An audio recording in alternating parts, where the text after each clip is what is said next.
Assalamualaikum warahmatullahi wabarakatuh. Sahabat RKI di rumah, kembali lagi bersama saya, Dr. Rizky Aditya di channel kita yang tercinta ini, Rumah Keluarga Indonesia Jakarta Timur, di acara kita Beranda Keluarga Berdaya. Menyambung acara-acara sebelumnya, bagaimana kita sehat secara fisik, secara psikologis gitu ya. Tidak sah rasanya kalau kita belum membahas yang satu ini nih, materi kali ini nih. Tapi sebelumnya, mohon di subscribe ya channel YouTube kami di sini, silahkan. Nanti di subscribe, jangan lupa tombolnya, dan like ya, jangan lupa di situ. Nah, jadi kali ini kita akan membahas tentang serba-serbi COVID dalam kehamilan. Masya Allah ya.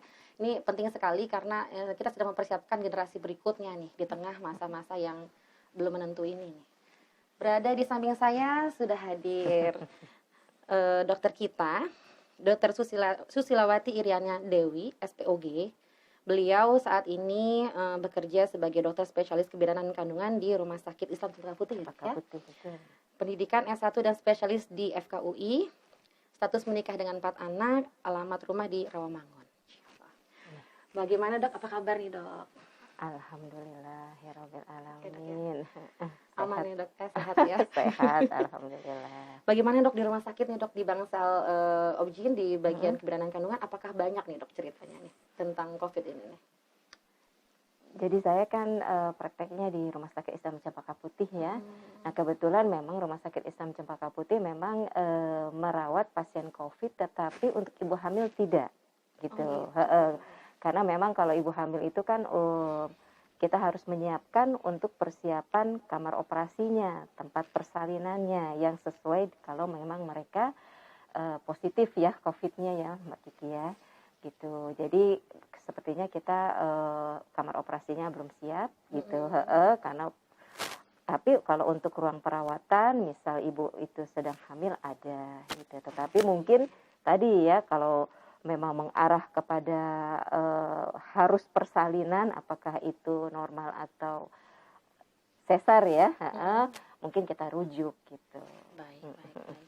Jadi ini juga ya, berarti selama setahun ini memang ini ya Bu ya, nggak operasi berarti Bu ya? Operasi maksudnya yang operasi yang COVID nggak ada ya? Nggak ada. Okay, kita baik. Rujuk. Betul. Baik. Nah, menurut bagian obstetri dan ginekolog nih Bu ya, banyak nggak sih Bu kejadiannya COVID dalam kehamilan ini? Gitu ya. Jadi seperti juga kasus-kasus yang lain tidak pada ibu hamil ya, angkanya itu naik terus kan. Jadi waktu tahun 2020 ya, itu kasusnya kan belum banyak dan ibu hamil juga tidak banyak. Dan pada saat itu kita juga menilai untuk ibu hamil tidak masalah lah gitu ya dengan varian yang dulu ya, yang varian apa alfa ya mungkin ya.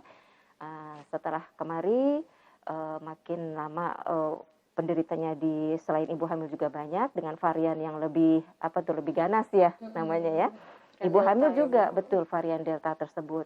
Nah kemarin dari seminar terakhir yang saya ikuti itu positif rate-nya untuk ibu hamil 4%.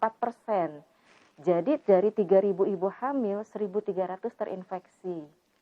Nah terus sambil kita bercandaan gitu ya, moderator dan pembicara itu yang semua dokter obgyn tentunya ya. Jadi satu di antara 7 pasien kita itu pasti positif walaupun tidak ada datanya, tidak ada pemeriksa belum diperiksa gitu ya, antigen ataukah PCR-nya gitu. Waduh, kata dokter tersebut, kata moderatornya, oh alhamdulillah pasien saya cuma 6 gitu. Jadi nggak 7. Jadi nggak 7. Iya, lumayan ya Bu. Jadi banyak gitu. Jadi seperti itu di Surabaya dikatakan 15-20% bahkan positif rate-nya dari ibu hamil tersebut. Dan yang menyedihkan lagi adalah dengan varian Delta tersebut mengakibatkan banyak yang meninggal ibu hamil itu.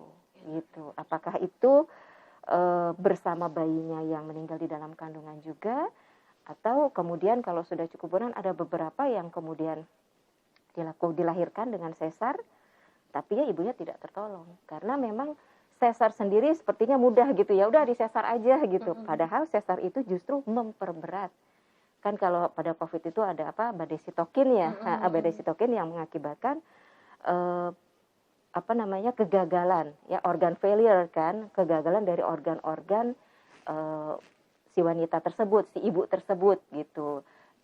Kemudian itu menjadi perdebatan gitu, kalau dokter obgynnya mau sesar biar dikeluarin bayinya, tapi dokter anestesia nggak mau karena makin memperberat kondisi si ibu tadi. Nah, beberapa kasus ada tuh teman saya, aduh sedih deh katanya, teman saya kemarin baru meninggal mbak, gitu, Mbak Susi katanya baru meninggal, bayinya lahir sih ada tapi ibunya meninggal gitu ya, dan itu banyak kasusnya.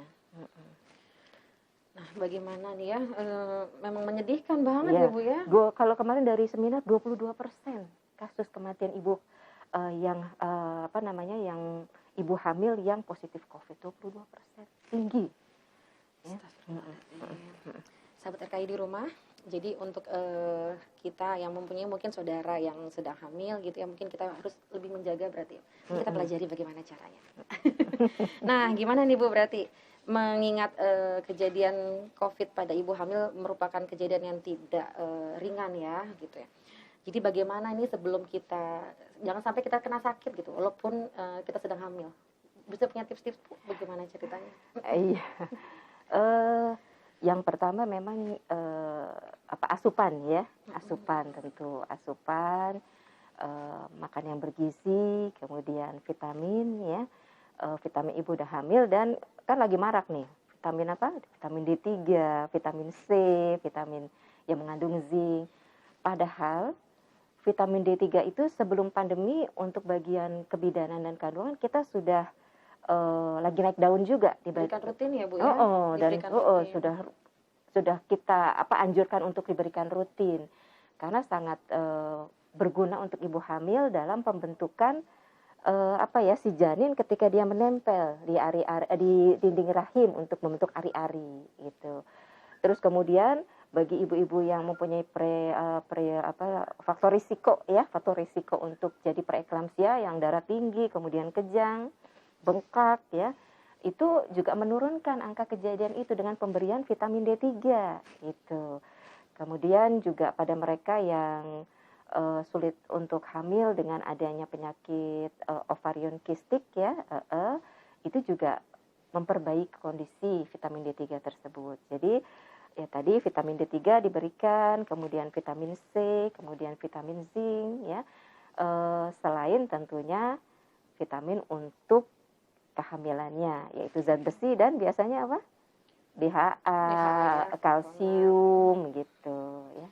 Baik. Dan kalau untuk asupan sehari-harinya mungkin harus ditambahin apa nih Bu selain memang vitamin yang tablet gitu?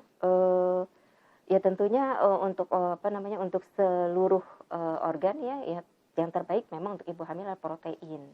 Protein kan sukanya apa? Coba makan es krim gitu. Kita tidak menganjurkan. Lebih mendingan tambah telur gitu ya, mendingan tambah telur gitu yang lebih lebih mudah ya didapatkan dan tidak terlalu mahal ketimbang kita menganjurkan makanan-makanan yang lebih berlemak, lebih gulanya lebih banyak seperti itu. Protein tinggi seperti ikan juga bagus ya Bu? Iya, bagus banget. Daging gitu ya, itu protein semua ya, sahabat RKI di rumah ya. Jadi sayur buah gimana Bu? Sayur buah tentunya harus kan, kan di situ juga sebenarnya tadi vitamin-vitamin itu kalau kita lihat di luar negeri ibu hamil itu tidak diberi vitamin ya gitu. Oh gitu. Iya, justru ada teman saya yang tinggal di Amerika, dia hamil minta dikirimin vitamin dari Indonesia. Di sana nggak ada. Karena tidak diberi oleh dokternya. Jadi apa sih obat vitamin? Tanya ke saya yang obgyn, kalau ibu hamil apa sih vitaminnya? Tolong dong dikirimin, nanti saya tolong dikasih namanya, nanti keluarga saya biar mengirimkan. Jadi intake itu susu ya, kita kan jarang, hampir banyak yang nggak suka susu kan ya. Susu tadi, buah-buahan, sayur itu, dan protein tadi. Protein tinggi ya.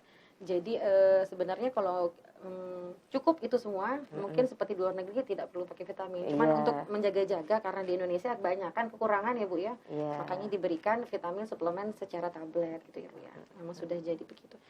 Masya Allah Bu. Selain menjaga asupan, apalagi sih Bu aktivitas yang bisa menyehatkan ibu hamil untuk mencegah terjadinya? Jadi jadi yang pertama memang kita tadi ya tentang masalah COVID itu kan penularan ya.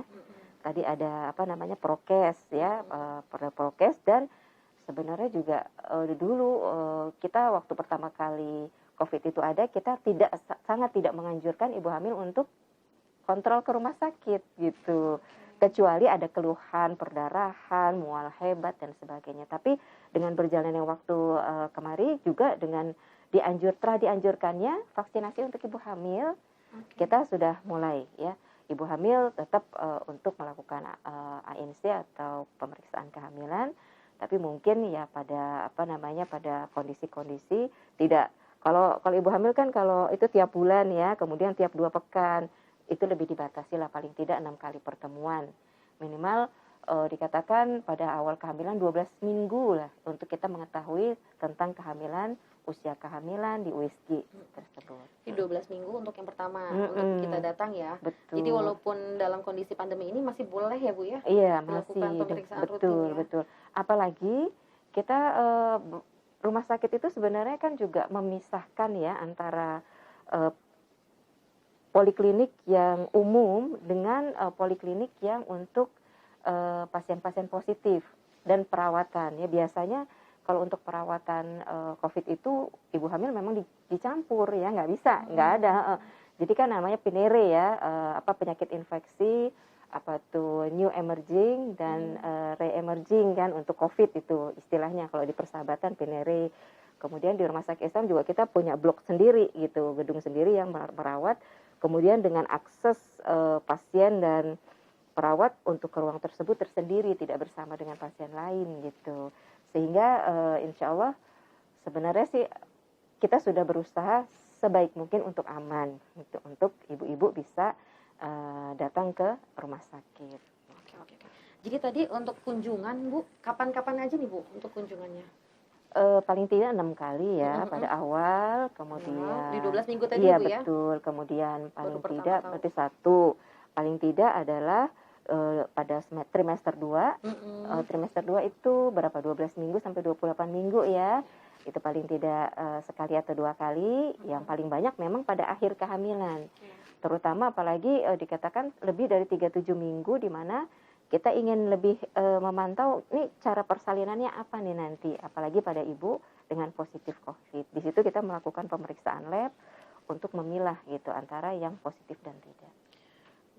Baik. Jadi kalau misalnya memang mau nih Bu, mau berangkat nih ibu hamil nih supaya kira-kira aman Bu, apa sih Bu yang harus dilakukan? Saya masih deg-degan loh Bu, suaminya apalagi gitu ya. Iya.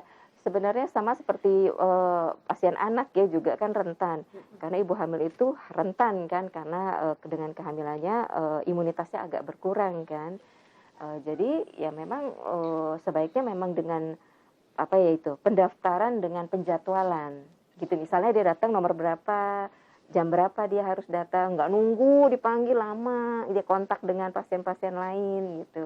Mungkin lebih di mobil gitu. Kemudian nanti kan biasanya kita kan lebih mudah ya dengan rumah sakit, dengan suster itu biasanya bisa WA-an gitu. Saya nomor berapa nih suster gitu. Saya sudah bisa datang atau belum? Sebenarnya lebih, tapi ya itu sulit ya. Kadang-kadang tidak semua orang, ada yang acuh gitu ya. Udah pokoknya saya nungguin situ, mau bawa anak-anak ya. Harusnya sebaiknya anak-anak tidak dibawa gitu. Kemudian ya tentu prokes ya. Pakai masker, double, kemudian ya kalau pakai face shield silahkan. Baik ya. Jadi nanti kalaupun dipanggil mungkin ada batasan waktu juga ya Bu ya di dalam tuh ya? Biasa enggak, karena kita kamar praktek itu kita buka jendelanya walaupun pakai AC. Jadi selama ini ya. Ya, jadi tetap ada perputaran udara di dalam ruangan. Ya memang yang terbaik ya, tapi juga tidak lama-lama ya, dokter juga kan mengurangi waktu di rumah sakit juga gitu. Tapi kita ruang praktek kita buka jendelanya untuk perputaran udara, untuk supaya tidak pengap ya AC tetap dinyalakan. Kalau satu hari biasanya berapa kunjungan tuh Bu yang datang untuk memeriksakan kandungan di tengah masa pandemi ini Bu? Itu jadi waktu awal pandemi itu benar-benar sedikit banget gitu, jadi orang pada takut keluar. Tapi berjalan waktu kemudian ada lagi kemarin berkurang ya, ketika kasus banyak berkurang, kemudian ada lagi gitu. Jadi pasien-pasien saya juga banyaknya pada WA gitu, dok mohon maaf saya belum berani keluar rumah gitu. Ya paling itu tadi seperti sekarang kan antara dokter dan pasien itu sudah ada komunikasi lewat gadget ya, lewat Lebih media mudah ya, Bu, ya, lebih gitu mudah. ya. Insya Allah. Masya Allah. Oh iya Bu, tadi untuk vitamin yang misalnya tadi kan ada yang nggak mau ke rumah sakit misalnya Bu ya, jadi akhirnya kan pakai handphone gitu ya. Nah itu untuk vitamin D-nya berapa ribu unit sih Bu yang dikasih? Kan harusnya kan diperiksa, cuman ini kan susah juga karena dia di rumah gitu ya. Betul. Berapa banyak ya Bu dosisnya? Yang rekomendasi dari POGI dan dari ROCG ya, dari itu 1.000 sampai 5.000 memang kita ada rentang gitu. Boleh memilih Walau ya. yang terbaik ya, kita kan mau yang terbaik. Yang terbaik harusnya dicek dulu dari awal. Iya, Tapi kan lumayan harganya pemeriksaan hormonal itu ya, pemeriksaan lab untuk D3 itu ya. Jadi ya mungkin kita mulai dengan 2.000, bahkan ada beberapa konsultan yang memang dia mengecek pasiennya ya, mereka yang mampu itu ada yang kasih 10.000 segala gitu. Jadi memang kenyataannya saat ini hampir semua wanita itu kurang vitamin D3-nya. Jadi mungkin dimulai dengan 5.000 enggak masalah. Tetapi nanti kalau sudah berjalan mungkin 6 bulan, kalau tidak periksa mungkin bisa diturunkan gitu. Apalagi kehamilan ya sangat dibutuhkan. Mungkin juga 5.000 itu kan takut kelebihan dosis ya. Insya Allah enggak gitu. Ya. Jadi aman ya. Aman ya. insya Allah. Oke, kalau vitamin C-nya berapa Bu? Kalau untuk wanita hamil apakah sama dengan yang biasa? Vitamin C 500 saja sementara ya, kalau tidak ada keluhan. Jadi pada mereka yang positif dengan keluhan ringan itu juga disarankan bahkan 3 kali 500 gitu pada ibu hamil gitu ya. Apa ya? Yang non asid. Yang non asid, tapi kalau yang asid ya, yang seperti tablet hisap atau effervescent itu 2 kali 1.000 gitu. 1.000 miligram per hari 1.000 ya. miligram. Ya. Tapi kalau untuk tidak ada keluhan mungkin 500 cukup ya, dengan buah-buahan kan, buah-buahan, sayur-sayuran yang juga mengandung vitamin C. Bahkan beberapa teh juga kan ada yang mengandung C ya, misalnya ada suka minum teh rosella gitu kan ya. Itu ada vitamin C di situ. Ada jadi vitamin C, cukup ya, Bu, sebenarnya cukup. Baik. Sambil juga tadi zinc juga ya Bu ya? Zinc juga. Ya, zinc sama juga. Satu lagi tadi tetap minum yang tambah darah, kapsul tambah darah dan kalsium kalau sudah kehamilan janinnya sudah terbentuk, di mana tulang-tulang si janin kan akan terbentuk, akan tambah panjang. Dia bisa istilahnya mengambil dari ibunya. Makanya wanita itu resikonya ketika dia menopause nanti osteoporosis. Kurang Iya, osteoporosis, apalagi bagi mereka yang anaknya banyak gitu. Tiap hamil diambil. Gitu. Makanya harus ada asupan tambahan. Nah, betul. Tadi, ketika Bu, ya? hamil supaya nggak diambil harus diberikan yang cukup. Berapa miligram tuh Bu? Kita biasanya bisa 3 kali 500, minimal 2 kali 500. Dan kalsium ini juga bukan hanya untuk, jadi Masya Allah gitu, ternyata vitamin itu pada kehamilan seperti misal tadi, zat besi, tidak hanya untuk supaya HB-nya tinggi. Nah, kalsium juga tidak hanya untuk tulang, tetapi ternyata pemberian kalsium itu bisa menurunkan resiko terjadinya preeklamsia berat gitu. Tadi yang tekanan darah tinggi dalam kehamilan ya Bu ya? Vitamin D3 juga. Jadi tubuh kita itu Masya Allah suatu hal yang kompleks sekali, yang sangat saling membutuhkan, saling menunjang semuanya. Tidak hanya saya nggak kurang darah, nggak perlu HB, enggak gitu. Tapi HB itu zat besi itu dibutuhkan untuk berbagai hal di dalam tubuh, apalagi ibu hamil untuk si janin tadi. Baik. Jadi kalau FE itu sendiri berapa miligram? Ada standarnya nggak Bu? FE macam-macam ya. Kita kan ada yang Vero, ada yang Feri, ada yang Fumarat, ada yang IPC. Jadi ya mungkin yang diberikan oleh dokter dianjurkan, dan juga mungkin kita akan melihat kadar HB-nya si pasien, tidak hanya kadar HB, HB. bagaimana sel-sel darah merahnya kecil-kecilnya yang menunjukkan kadar dari zat besi di dalam darah. Ada lagi mungkin pemeriksaan ferritin yang lebih lanjut gitu. Jadi pemberian itu juga individual ya.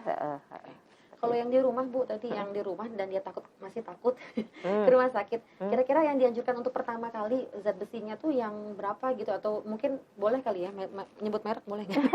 Boleh. Pokoknya yang apa namanya yang ada di pasaran gitu, yang bisa bebas itu ya. Seperti apa tuh? Sangobion gitu boleh ya. Ya, Bu? Boleh. Sekali itu sehari dulu. saja cukup? Boleh. Tetapi kalau awal kehamilan yang terpenting adalah asam folat sebenarnya ibu-ibu. Asam folat dulu ya. Karena zat besi itu memancing mual, udah hamil muda, mual gitu, dikasih lagi bikin mual, kasihan ibu-ibu hamil. Kalau mualnya hebat, cukup asam folat dulu. Jadi kalau untuk awal kehamilan, kita biasanya belum kasih dari dokter obgyn ya Bu ya? Belum dikasih zat besi, biasanya dikasih folat dulu, atau sudah? Dulu tidak, tapi ternyata dari dari penelitian-penelitian ada, dari pembentukan, dari pembelahan sel itu sudah membutuhkan zat besi yang cukup gitu. Jadi yang terbaik memang yang komplit gitu, yang komplit yang sudah diminum oleh si ibu tersebut. Tapi ya kan ada ibu-ibu yang ambang mualnya tinggi banget gitu ya, sudah diturun-turunin yang perlu saja ya minimal asam folat untuk mencegah kelainan bawaan pada susunan saraf pusat si janin. Asam folat ini sendiri Bu dari pertama sampai akhir juga tetap diperlukan terus ya? lanjut. Itu biasanya ada di vitamin kehamilan ya, ada dipaketin ya, di sudah situ paket, ya, di dalam betul, situ. Baik, jadi tidak perlu dipecah-pecah lagi. Jadi sahabat RKI di rumah bila ada yang hamil bisa diminum. Kemudian Bu, kira-kira nih Bu, persiapan menjelang ini tadi kan udah untuk ini ya, penjagaan ya, preventifnya. Kemudian kalau udah mendekati waktu persalinan nih Bu, kira-kira persiapan apa sih yang harus diperhatikan gitu loh Bu? Jadi sebenarnya jangan akhir-akhir ya persiapan. Jadi kalau kita membaca teorinya itu, rahim itu kan akan berkontraksi ya ketika mau melahirkan. Nah, Allah tuh menyiapkan rahim bisa berkontraksi itu dari kehamilan 28 minggu. Sudah ada kontraksi palsu kata pasien kan, kontraksi Braxton Hicks. Kemudian timbul channel-channel hormonal, sehingga kemudian rahim itu otot-ototnya dipersiapkan untuk berkontraksi nanti ketika sudah saatnya persalinan. Nah, si ibu juga harusnya mempersiapkan seperti itu gitu. Jadi misalnya supaya lentur, misalnya ikut senam hamil. Dan senam itu kan juga sekarang sangat dibutuhkan untuk bugar ya. Bugar sekarang kan kita ininya bugar ya, supaya imunnya tinggi. Di rumah aja bisa ya? Sekarang ada YouTube loh. Kalau dulu kita kan kalau mau mau senam hamil datang ke rumah sakit, ikut kan kelompok, iya. Gitu. Sekarang ya saya bilang ya pertama datang ikut di rumah sakit dengan teman, tapi kemudian YouTube. Tapi ya pandemi ini ya YouTube saja mungkin ya, tapi tentu dengan konsultasi ke dokter yang mungkin ada gerakan-gerakan yang tidak boleh buat dia, misalnya kalau ari-arinya di bawah seperti itu ntar malah perdarahan ya, gerakan-gerakan mana yang boleh, yang mana yang tidak. Jadi bisa berkomunikasi lewat media gadget ya kalau zaman sekarang sahabat RKI. Jadi nanti kalau misalnya datang minta nomor handphone boleh kalau dibolehkan gitu. Insya Allah udah zamannya udah seperti itu. Jadi enak tuh tinggal tanya ini senamnya boleh yang mana gitu kan, nggak boleh yang mana Bu gitu kan, Masya Allah. Kemudian yang selanjutnya ya tentu tadi ya ada yang disebut dengan menghitung gerak janin gitu ya, pagi dalam sejam itu paling tidak 10 kali, sore gitu ya, untuk evaluasi. Kan kalau nggak tiap hari dokter mengevaluasi, jadi setelah dari dokter maka selanjutnya ibu itulah yang mengevaluasi sendiri bagaimana janinnya dari pergerakan si janin tersebut di dalam rahim.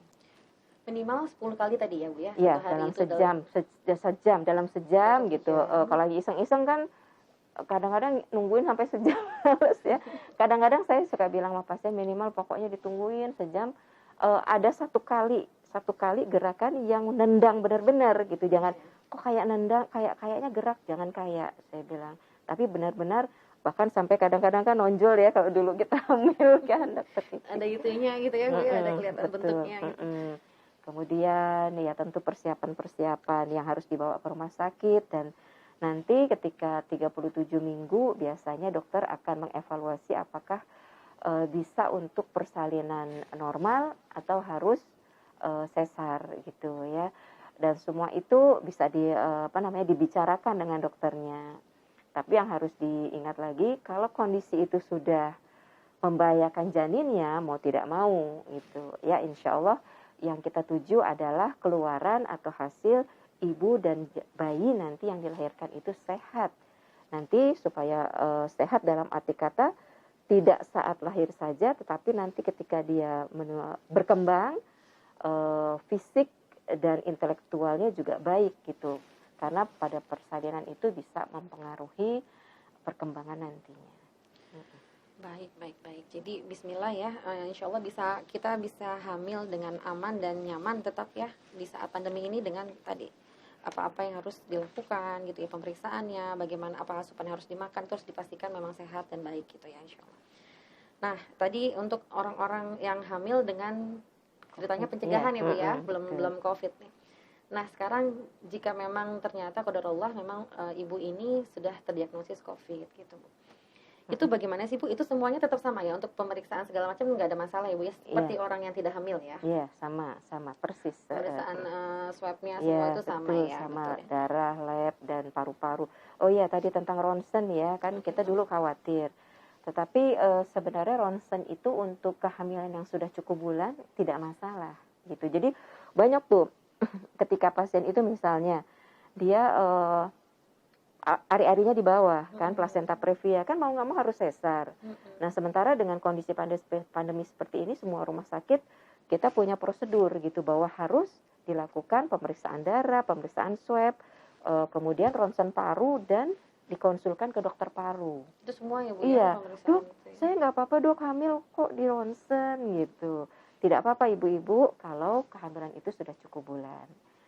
Ya, dan ronsennya juga tidak begitu aja, tapi kan perutnya dilindungi oleh pelindung supaya sinar-sinar radiasi tidak masuk ke dalam rahimnya. Itu untuk yang cukup bulan Ibu ya? Iya, memang tetap dilakukan ronsen dan aman insya Allah. Tapi kalau untuk yang mungkin awal-awal gitu nah, kalau memang ibunya berat mau tidak mau, kita kan harus mendeteksi ya, kadang-kadang kan risk and benefit itu kita mau kemana nih gitu. Ya memang tiap pasien permasalahannya bisa dinilai dari kasus per kasus. Jadi nanti akan dinilai apakah memang diperlukan saat itu untuk ronsen, memang perlunya itu perlu tingkat tinggi gitu, atau memang sebenarnya bisa diabaikan. Tapi pasti akan disesuaikan dengan kasus per kasus tadi Bu ya. Oh baik. Kemudian Bu, pertanyaan yang mungkin sering banget dilontarkan nih. Jadi resiko pada ibu hamil dengan COVID nih gimana nih Bu? Untuk yang tidak bergejala berat maupun yang punya komorbid nih Bu, mungkin bisa dijabarkan satu-satu. Maksudnya apa nih jadi? Pasti ya hamil dengan COVID, cuma tidak bergejala. Kira-kira risiko pada janinnya itu sebesar apa atau bagaimana atau apa gitu Bu? Kalau tidak bergejala, insya Allah si janin baik-baik saja. Seperti varian yang dulu ya, varian alfa ya. Jadi ketika varian alfa ada itu, memang banyak juga ibu-ibu hamil yang positif, tapi alhamdulillah morbiditas dan mortalitasnya minim sekali gitu. Kalau yang ringan, ya harapannya dengan deteksi dini. Kadang-kadang begini Mbak Kiki, si ibu itu sudah merasa nggak enak badan, sudah didiemin aja, nggak mau ngomong kemana-mana, didiemin aja, kemudian saya isolasi saja, saya nggak periksa, nggak usah swab, nggak usah antigen, tapi gejalanya sudah mengarah ke sana. Akhirnya ketika kita sudah memberat, nah sulit gitu, sehingga sebenarnya ketika gejala awal mungkin semua orang takut di swab ya. Tapi dengan kondisi saat ini bismillah, itulah ikhtiar kita juga untuk kesehatan sendiri, apalagi ibu hamil untuk janinnya dan untuk orang-orang di sekitarnya gitu. Jadi kalau yang ringan, yang kalau memang daya tahan tubuhnya bagus dan tidak memberat, insya Allah aman untuk si janin gitu. Tetapi kalau misal yang sudah medium ya sedang sampai berat, kita sangat menganjurkan untuk lebih baik dirawat. Ya, karena resikonya sama seperti pasien COVID positif yang lain, yaitu yang kita khawatirkan adanya perburukan di paru-parunya, kemudian adanya gangguan dari pembekuan darah, bahkan sampai kepada tadi kegagalan dari organ-organ besar ya, ginjal, paru-paru yang vital sehingga meningkatkan angka kematian. Tadi sampai 22% tadi. Betul, Bu, ya? betul. 1,7 sampai 22. Jadi nanti kalau di rumah sakit akan dilakukan pemeriksaan lebih terinci, pemeriksaan lab lebih terinci, kemudian kalau memang ada kelainan ya akan diberikan terapi gitu. Karena juga antivirus ya untuk ibu hamil ya. Itu memang kalau tidak perlu tidak diberikan gitu, karena untuk si janin kita lebih berjaga-jaga gitu. Tapi kalau memang perlu, yang terbaik diberikan adalah obat yang memang ada di rumah sakit gitu, tidak dijual bebas gitu. Sehingga itu dia, kadang-kadang saya bilang, ibu dirawat saja, berat rasanya dirawat. Karena kalau dirawat insya Allah tadi akan lakukan pemeriksaan dan obatnya itu ada loh gitu, daripada harus mencari di luar. Apalagi ibu hamil, antivirusnya itu khusus ya, khusus nggak gitu. sama kayak yang biasa dipasangkan favipiravir ya, ya. Orang mungkin banyak tahu, banyak mencari. Cuman kalau untuk ibu hamil enggak ya Bu ya, bukan itu gitu ya. Lebih diberikan remdesivir, tapi ya itu adanya di rumah sakit, tidak bisa dibebas ya Bu. Betul. Tapi kalau gejala ringan bedanya dengan yang orang yang tidak hamil ya Bu ya. Berarti tidak diberikan ya kalau pada ibu tidak, hamil. Tetap tidak diberikan. Diberikannya ketika sudah kondisi sedang atau berat. Baik. Kemudian Bu, kalau misalnya lagi hamil terus memang menderita COVID, kira-kira bayinya juga ikut terkena nggak Bu? Nah, kalau tadi sedang sampai berat terkena gitu. Jadi ada beberapa kasus, ada teman saya sendiri satu angkatan dokter umum gitu ya. Jadi yang terpenting adalah tadi Mbak Kiki, kalau dia hamilnya masih prematur, kemudian ibunya memberat, gimana dong? Mau nggak mau kan harus dilahirin. Nah, bayi prematur tentunya penuh dengan resiko gitu ya. Ada satu kasus ya mungkin sebelumnya kita juga nggak tahu ya apakah memang ada kelainan bawaan atau tidak ya, memerlukan perawatan di NICU berlama-lama, kemudian akhirnya berakhir dengan kematian gitu ya. Tadi seperti misalnya IUFD ya, dia kematian di dalam rahim, ibu-ibu kematian di dalam rahim bisa COVID itu bisa mengakibatkan hal tersebut. Ya ibunya saja istilahnya megap-megap gitu, apalagi bayi di dalamnya, lebih mudahnya seperti itu. Baik. Kalau yang cukup bulan Bu, tapi ibunya mungkin sedang berat, lahir gitu, sehat, tapi bisa terdampak, maksudnya tetap terkena ketika dicek memang ternyata positif gitu, bisa begitu nggak Bu? Apa nggak? Kayaknya sih hampir ya. Kalau ibunya positif tentu akan dicek rutin. Tetapi apakah itu karena kontak, bisa juga kan ya, walaupun sudah kalau dulu ibu yang positif itu kita tidak anjurkan untuk menyusui. Tapi kalau sekarang ternyata dari WHO sendiri dan dari Kemenkes dikatakan bahwa COVID itu tidak keluar lewat ASI gitu ya. Jadi boleh menyusui dengan prokes yang ketat tentunya.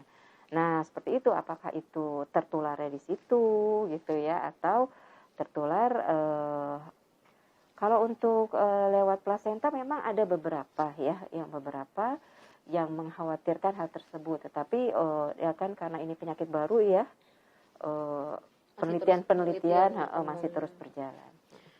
Baik. Jadi resikonya memang banyak ya Bu ya, maksudnya untuk orang-orang yang COVID, terutama yang tadi ya, yang sedang atau berat ya Bu ya, kepada kehamilan tadi bisa sampai terjadi adanya kematian ya Bu ya, paling beratnya. Atau prematuritas tadi ya, menjadi permasalahan. Jadi belum cukup bulan sudah lahir gitu ya. Iya, betul.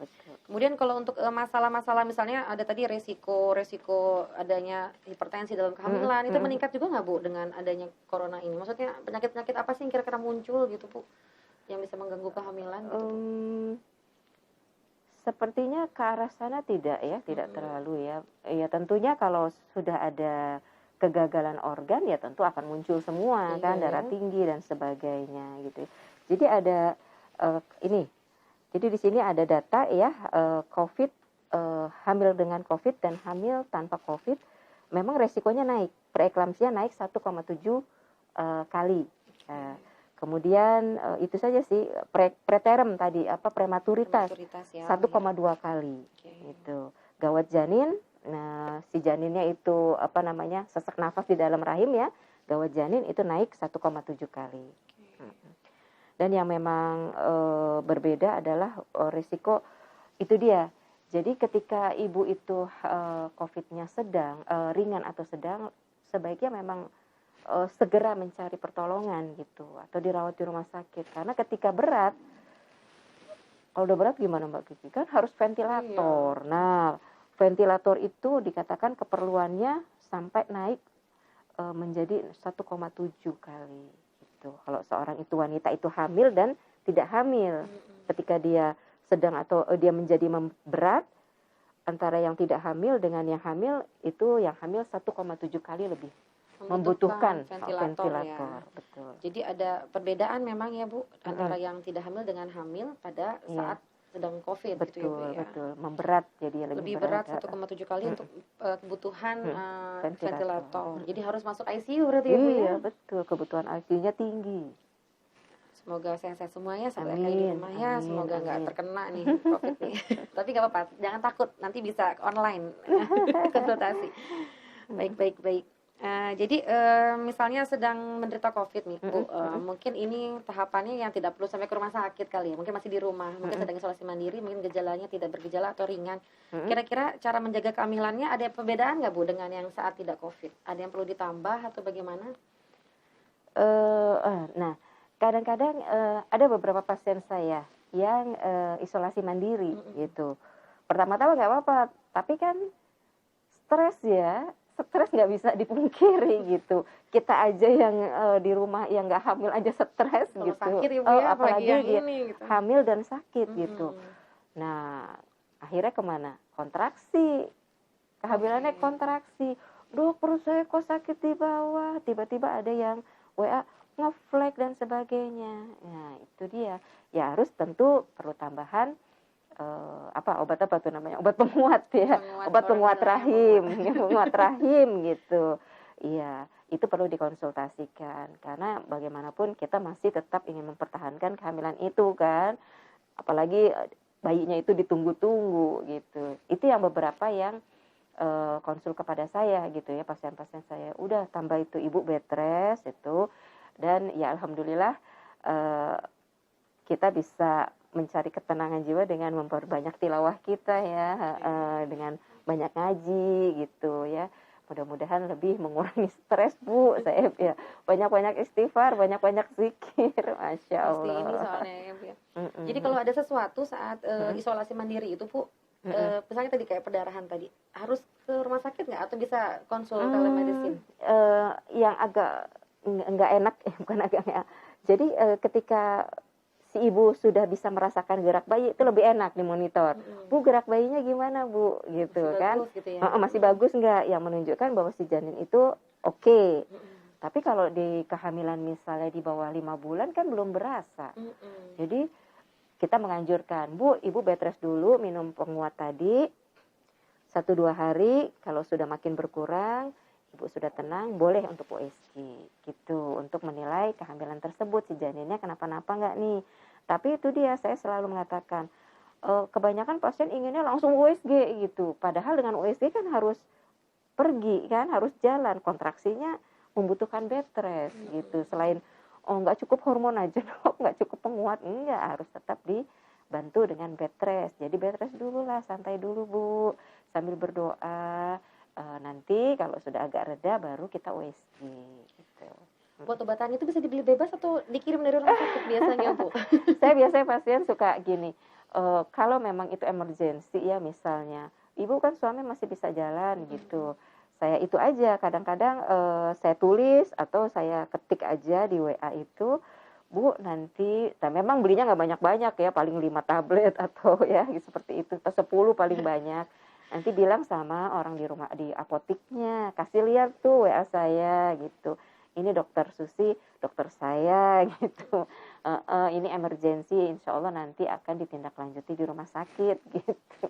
Baik, jadi tetap sekarang ini banyak ini ya Bu ya, maksudnya banyak memang improvisasi karena memang ya itu keterbatasan antara kunjungan ke rumah sakit Iya. tadi. Tapi sebenarnya aman tadi kalau tadi Bu Susi bilang kan dengan kondisi-kondisi tertentu dan syarat-syarat tertentu ya tadi insya Allah. Jangan lupa sama seperti pasien isoman yang lain mungkin harus ada termometer, oximeter kan. Seperti itu. Bahkan kemarin pasien saya dia karena dia perawat ya, kakaknya bidan, dia beli Doppler. Dokter sekalian yang buat gerak janin gitu iya, apa jantung janin gitu sendiri.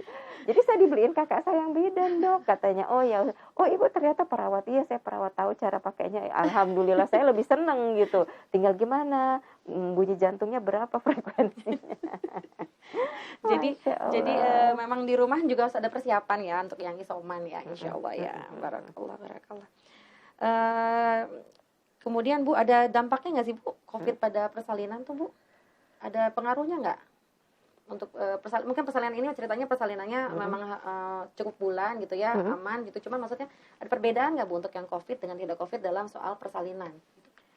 Kalau misalnya yang ringan ya, sementara ini sih nggak ada ya, tidak ada yang dalam arti kata bisa jadi begini begitu, enggak. Karena ibunya juga kan ringan, bayinya juga baik saja gitu. Ya insya Allah, tapi kalau yang berat tadi itu Mbak Kiki, bahwa persalinan itu kan memberatkan. Butuh nafas yang baik gitu ya segala. Suatu proses yang memberatkan seluruh tubuh si ibu gitu, apalagi sesar gitu. Orang yang nggak COVID aja merasa lemes, merasa capek, merasa dan sebagainya, apalagi yang COVID. Jadi di organ-organ pun, kalau persalinan normal tuh pasien gitu, Dok habis lahiran, capek banget, iya Bu, melahirkan itu mengeluarkan tenaga seperti ibu lari dari Jakarta ke Bogor gitu kan. Ya mau nggak mau ya pasti mempengaruhi, apalagi ditambah kalau dia ada infeksi COVID. Nah tadi yang saya jelaskan bahwa kalau berat lebih-lebih lagi tadi sitokin stormnya sangat mengkhawatirkan makin berat, sehingga organ failure-nya kegagalan organ-organnya menjadi rusak bertambah banyak gitu, yang akan berujung kepada tadi membutuhkan ventilator, ICU, dan sampai pada kematian yang tinggi. Jadi kalau tanpa gejala atau gejala ringan masih bisa lahir secara normal gitu ya Bu ya, diperlakukan seperti itu karena kan tidak berdampak. Cuman kalau yang sedang berat dilema ya Bu ya. Betul. Sesar juga dilema, normal juga dilema gitu. Jadi perlu memang assess memang penilaian lagi ya Bu, kasus per kasus tadi ya. Baik. Kemudian kalau memang bisa tadi yang untuk gejala ringan sama ada tanpa gejala, ketika bayi lahir bisa langsung di EMD nggak Bu? Kalau tadi kita kembalikan kepada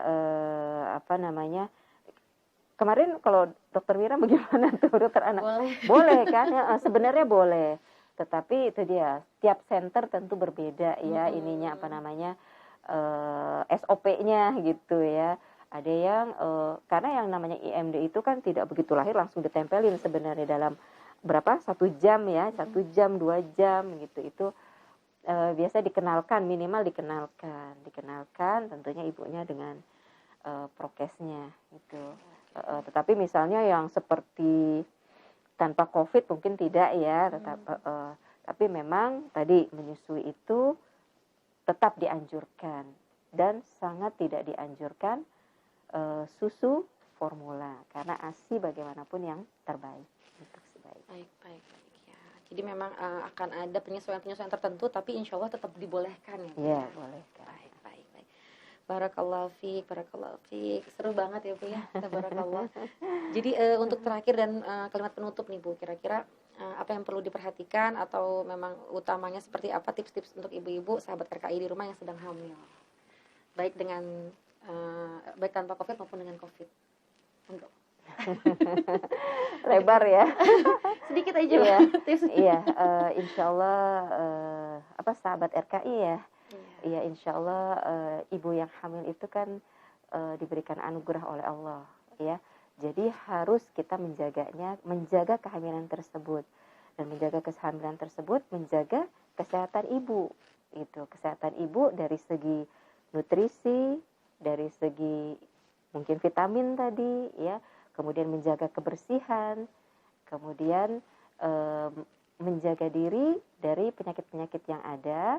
Dan kalaupun kita diberikan cobaan dengan penyakit, segeralah untuk mencari pertolongan, ya. Jangan dibiarkan gitu, karena penyakitnya tersebut, apalagi kalau COVID, bisa menjadi berat. Minimal berkonsultasi, apakah itu telekonsultasi, ya, telemedicine sekarang kan, ya, dengan mungkin ada teman yang dokter atau sahabat yang dokter, insya Allah akan lebih menjaga kehamilan tersebut. Bismillah, barakallah. Ibu-ibu yang sedang hamil, sahabat-sahabat RKI di rumah, semoga Allah menjaga, semoga Allah lancarkan sampai persalinan ya Bu ya, sehingga bisa lahirlah generasi-generasi yang insya Allah sehat, soleh dan solehah insya Allah. Terima kasih banyak Ya, waktunya Bu ya, Susi. alhamdulillah. Semoga sehat selalu ya Bu ya. Amin, amin. Kita bisa membantu insya Allah. Barakallah ilmunya. Baik sahabat RKI, sekian dulu acara kita di hari ini. Semoga bisa bermanfaat. Assalamualaikum warahmatullahi wabarakatuh. Waalaikumsalam warahmatullahi wabarakatuh.